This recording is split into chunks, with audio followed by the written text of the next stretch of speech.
Bom dia, queridos alunos. É com imenso prazer que retomamos a nossa aula diante de toda essa pandemia, não presencial, mas agora online. É necessário, pessoal, que vocês entrem no portal Objetivo e assistam às aulas online. Se faz necessário também que vocês estejam com a apostila em mãos para que possibilite dar acesso a todos os textos, todas as atividades. Hoje, pessoal, nós iremos dar início ao módulo 4. O módulo 4, ele fala sobre a Revolução Francesa. Um dos maiores eventos ocorridos durante aquele período. Evento esse que durou 10 anos, de 1789 a 1799. E o que é uma revolução? Uma revolução é um ato de oposição a um governo. O que é uma revolução? É um ato de reivindicação. A partir do momento em que o governo Luís XVI, que tinha como objetivo o poder absolutista, que tinha como objetivo não ser questionado, a população sofreu bastante com alguns interesses que só faziam parte do poder absolutista. Diante disso, mais de 28 milhões de habitantes vinham sendo governados pelo rei Luís XVI dentro da França, onde o rei Luís XVI era casado com a rainha Maria Antonieta. Na França, o contexto social não era fácil. Havia muitas desigualdades sociais, revoltas populares e, principalmente, os privilégios estavam na classe do poder absolutista do rei.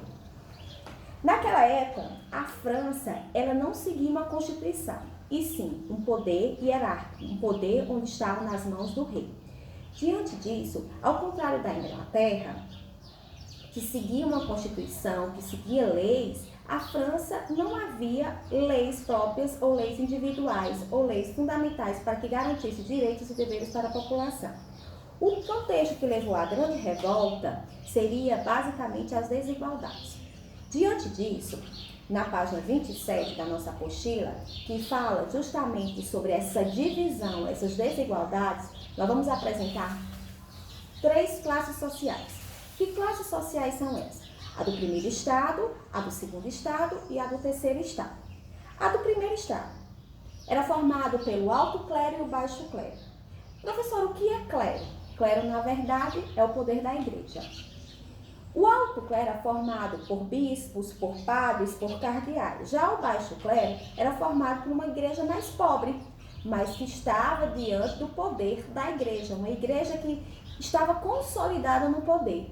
Uma igreja que possuía 1/10 das terras da França. Então, esse alto clero e esse baixo clero tinha como objetivos fundamentais a cobrança do dízimo da população. Já que a população, infelizmente, 95% era totalmente pobre, ainda tinha que pagar o dízimo da igreja. Professor, e você vai me perguntar, o clero privilegiado, mesmo sendo a igreja? Mesmo sendo a igreja. Então, a composição, ele tinha direito de recolher o dízimo, além de ter o direito, ele tinha benefícios próprios juntamente com o rei. Vamos agora para o segundo estado. O segundo estado era formado por quem, professora? Pelos nobres franceses.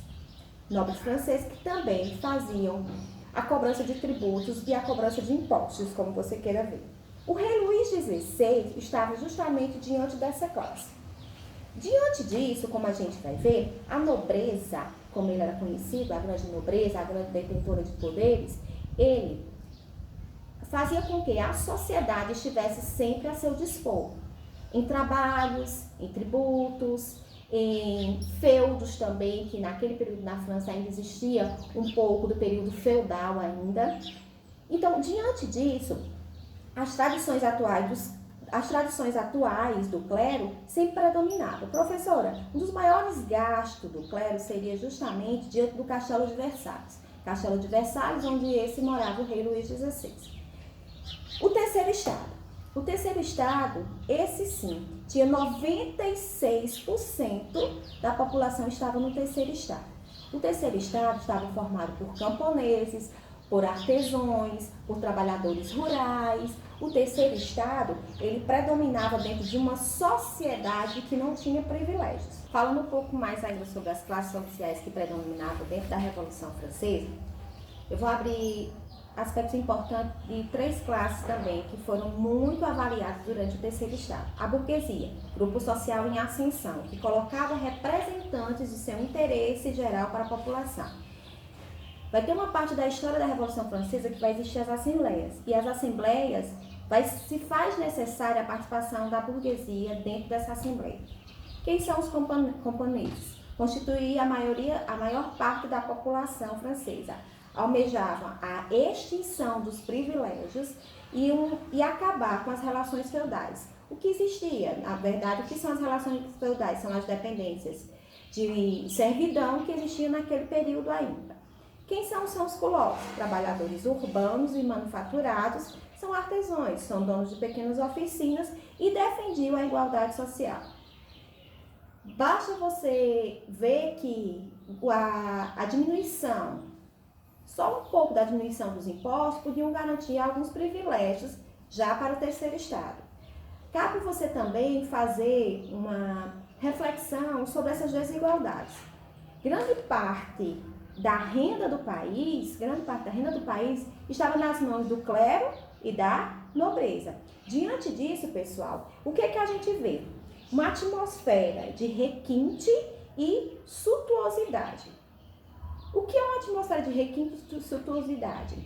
Essa atmosfera, a França era marcada por opressões e muitos privilégios de 2 classes, enquanto a maioria da população vivia na fome, na miséria e no regime de servidão.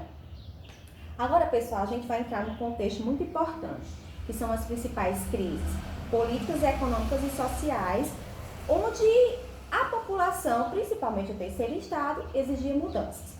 Luís XVI, então, ele disse o seguinte: vou tentar resolver esse problema, então eu vou criar várias assembleias. A primeira assembleia que a gente vai estudar hoje é a Assembleia dos Estados Gerais. O que significa a Assembleia dos Estados Gerais? Primeiro, segundo e terceiro estado participando, querendo ver uma solução imediata para as soluções do problema. Então, porém, o terceiro estado permanecia sem representatividade e sem direito dentro da Assembleia. Que, infelizmente, anos mais tarde chegava-se, anos e anos de discussões, não chegava-se a um acordo. De que adiantava você fazer uma assembleia, fazer discussões e os acordos não chegavam ao princípio comum para as 3 classes? Então, o que foi que aconteceu? Um dos marcos principais, um dos maiores marcos da história foi justamente a queda da Bastilha. Professora, o que é Bastilha? Bastilha, gente, era uma prisão. Bastilha era onde a nobreza podia prender todos os seus opositores. Seja ele pobre ou rico, ele estava preso dentro dessa prisão chamada da Bastilha. Então, o que acontece? Teve a Assembleia dos Estados Gerais. Não se chegava a um acordo. A população continuava na miséria e na pobreza. Então, o que a gente pode fazer? Vamos fazer o quê? Vamos tomar a Bastilha. Foi o mais importante. Vamos pegar a Bastilha e vamos tomar a Bastilha. Então, diante disso, com a fúria da população, com a fúria principalmente do Estado, durante a ocupação da Bastilha, o que acontece? Ele prende soldados do rei, ele prende todos os exércitos, pega as munições do rei e o que faz? Levando as munições, eles poderiam sair nas ruas, né, isso, e puderam fazer várias manifestações, fazendo saqueamentos e matando nobres.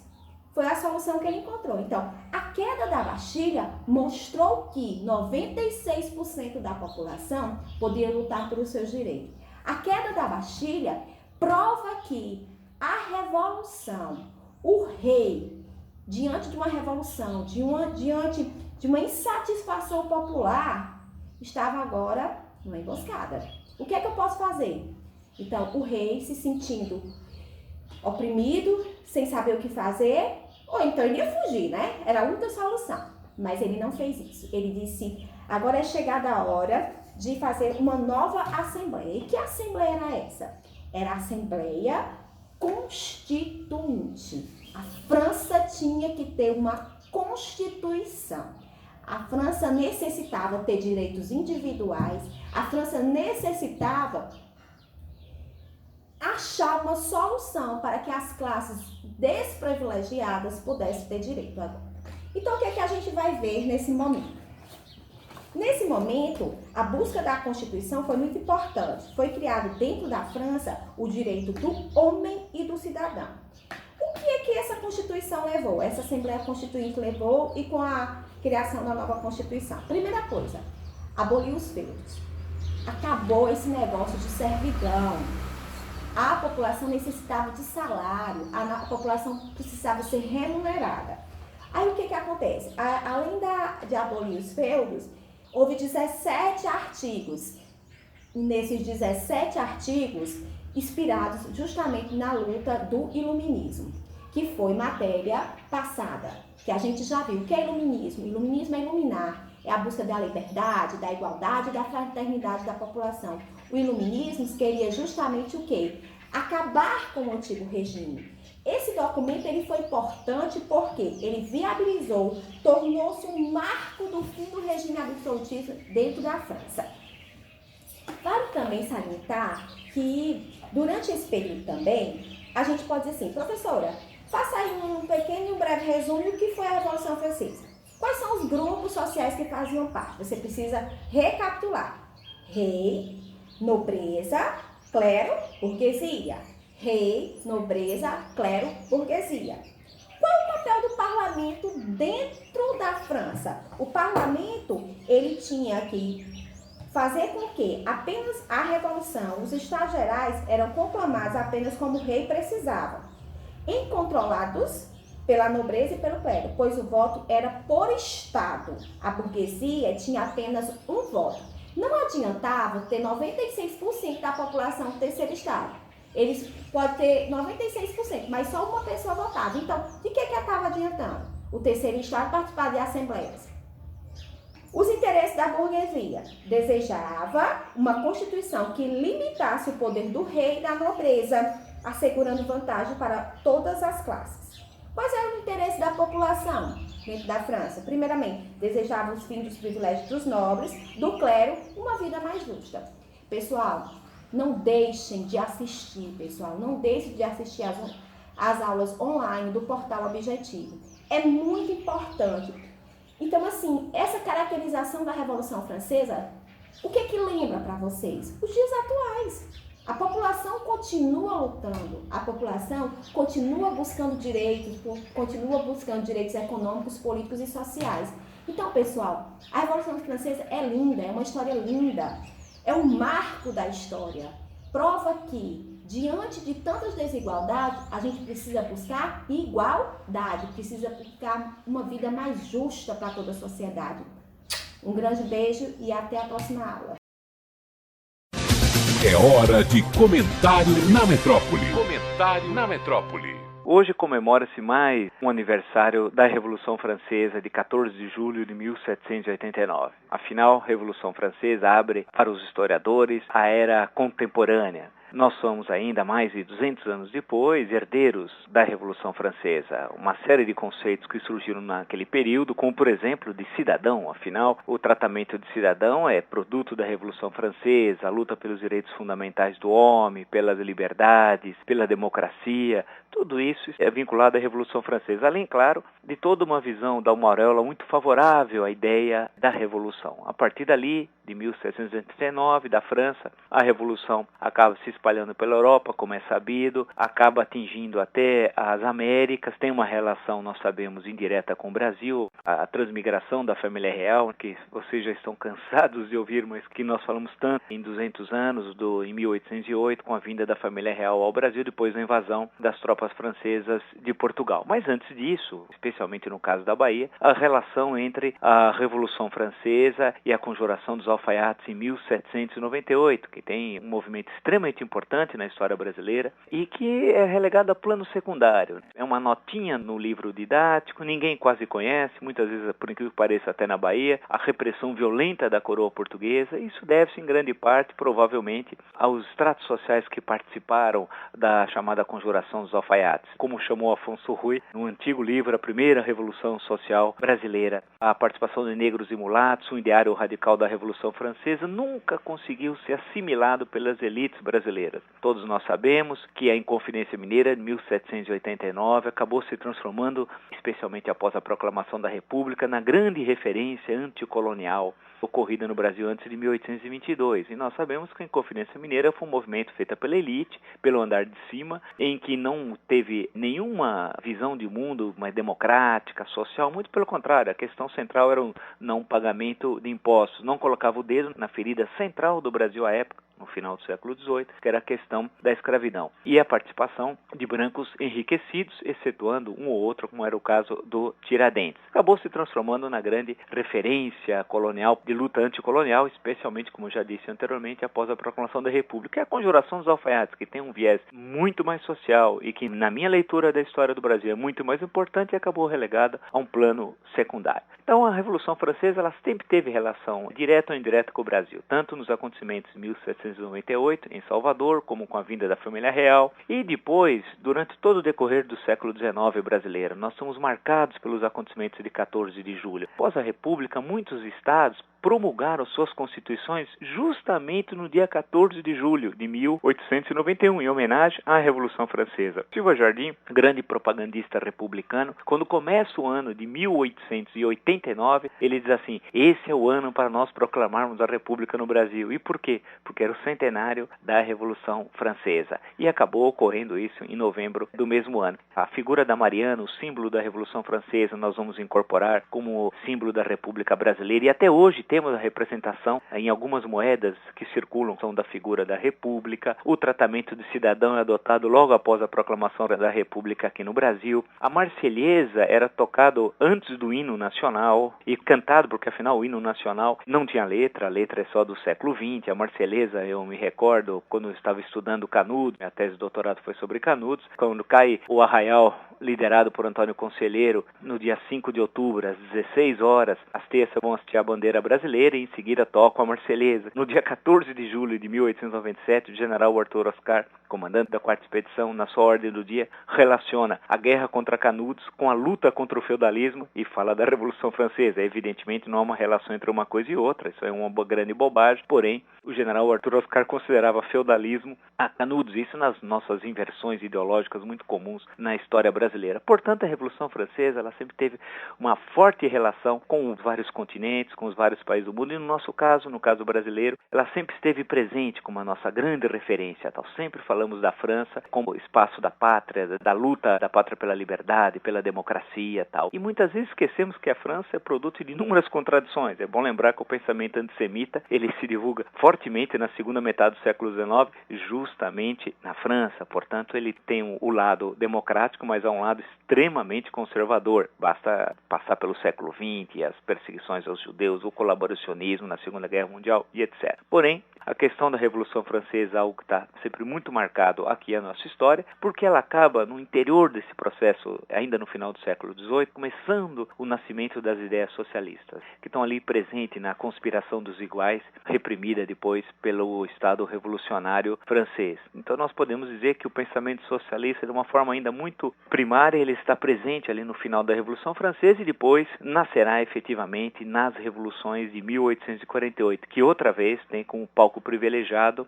a França. E a partir dali o socialismo se constrói como ideologia contrária ao capitalismo até a queda do Muro de Berlim. Hoje, só os mais exaltados podem imaginar que o socialismo seja algo possível de se realizar, mas durante mais de 150 anos acabou se transformando na grande referência daqueles que negavam, ao menos aquele capitalismo que nasceu no século XIX. Portanto, a Revolução Francesa, que faz hoje mais um aniversário, é uma festa popular, algo que nós nunca conseguimos transformar o 15 de novembro ou o 7 de setembro numa festa popular. Por quê? Porque a participação popular nesses dois momentos da história brasileira foi quase que nulo, diferentemente do 14 de julho, que começa simbolicamente com a tomada da Bastilha, símbolo da repressão do velho regime.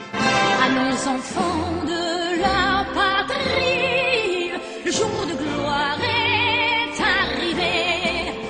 Contre nous de la tyrannie, l'étendard sanglant est levé, l'étendard sanglant. Marco Antônio Villa, de São Paulo, para a Rádio Metrópole.